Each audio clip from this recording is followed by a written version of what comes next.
Hi everyone, this is Mrs. Thompson. I'm a fourth grade teacher at Spencer Crossing, and I'm curious if you figured out that the mystery reader today was me.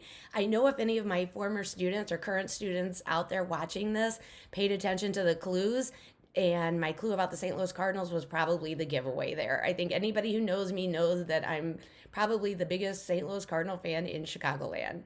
Well, I'm so happy that you joined me today for a story. I personally love to read. It's one of my favorite things in the entire world to do.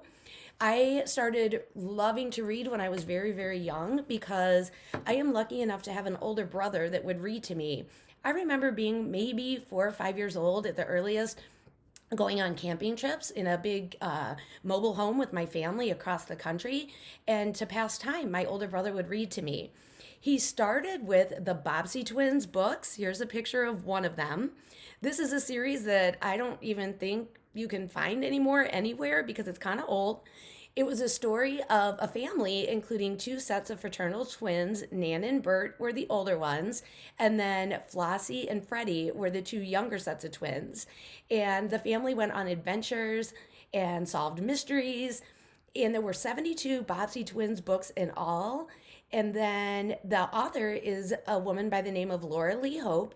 And it's my understanding that she didn't finish the series. She wrote several of the first ones, but the last several were written by other authors.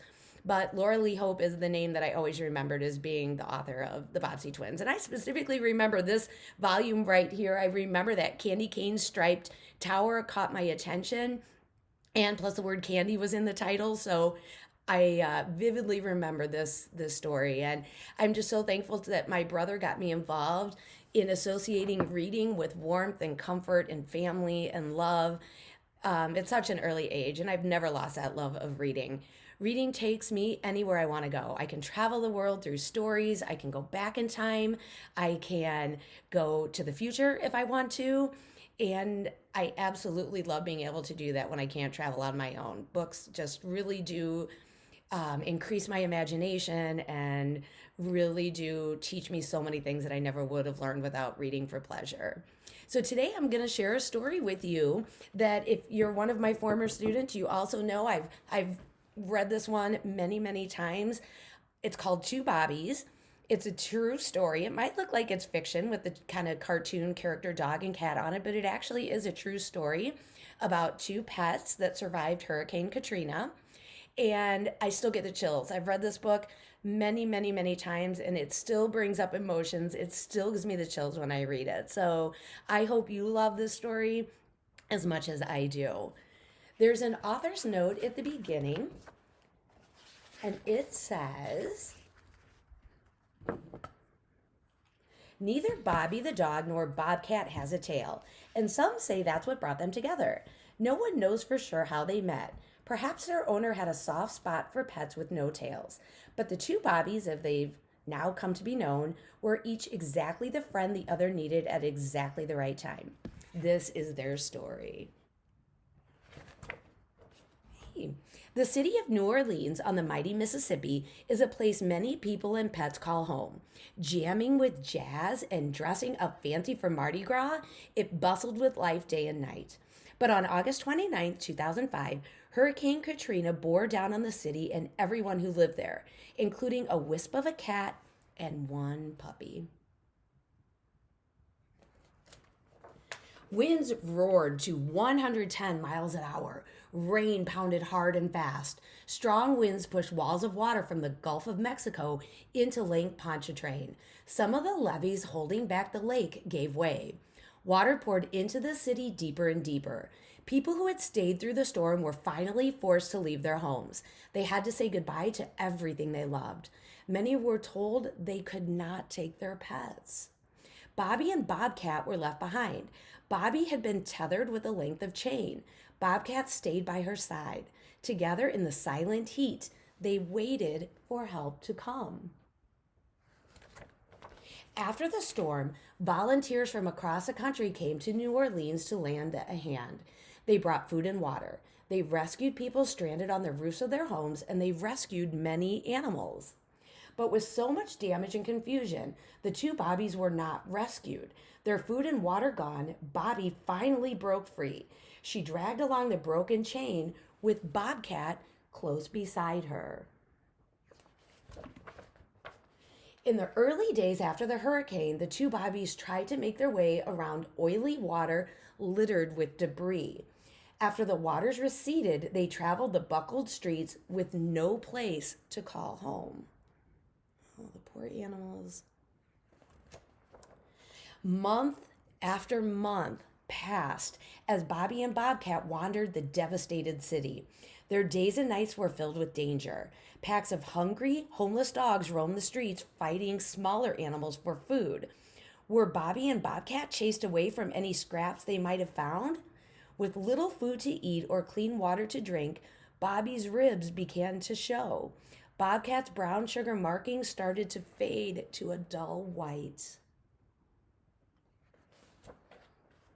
One day in January, 4 long months later, Bobby and Bobcat strayed onto a job site.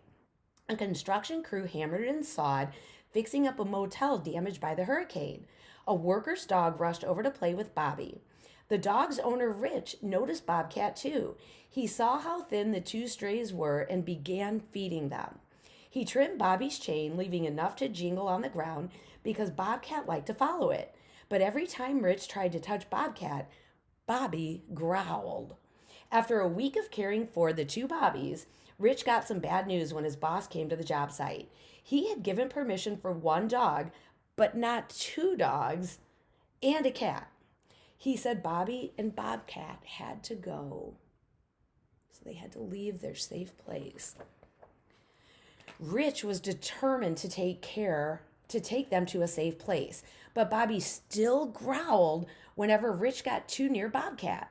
She would not let him pick up or even touch her friend.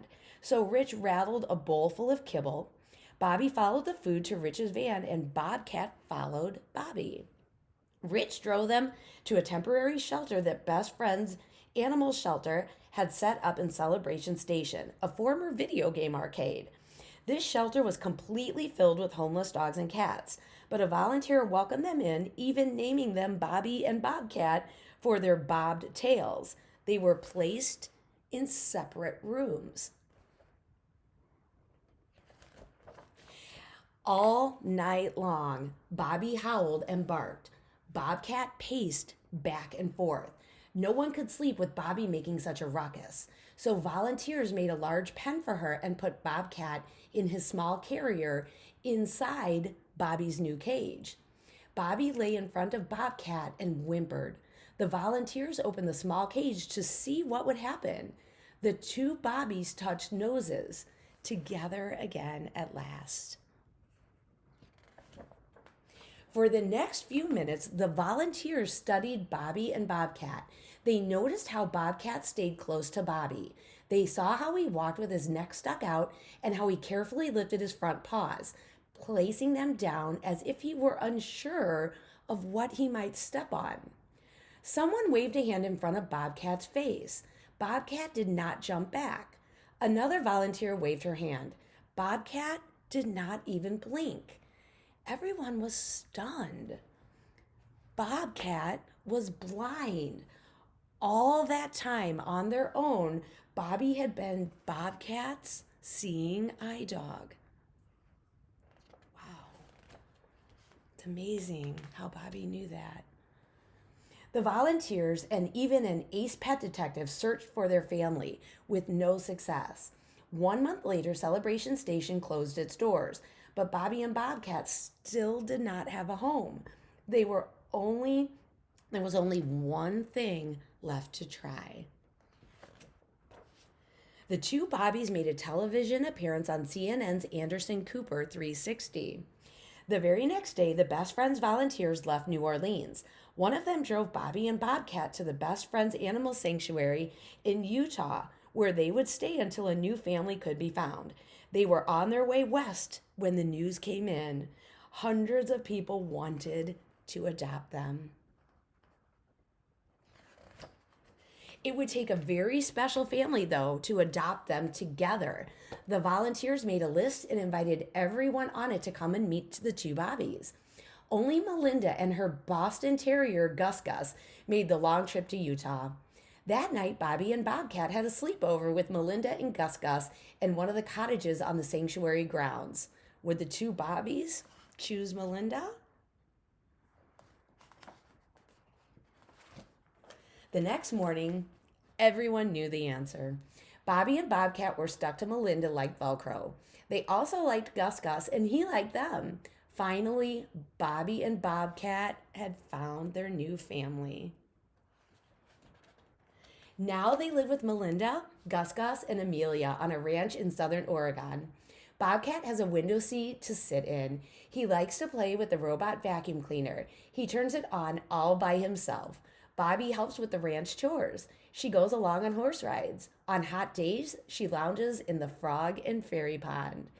At the end of every day, Bobby and Bobcat snuggle up together.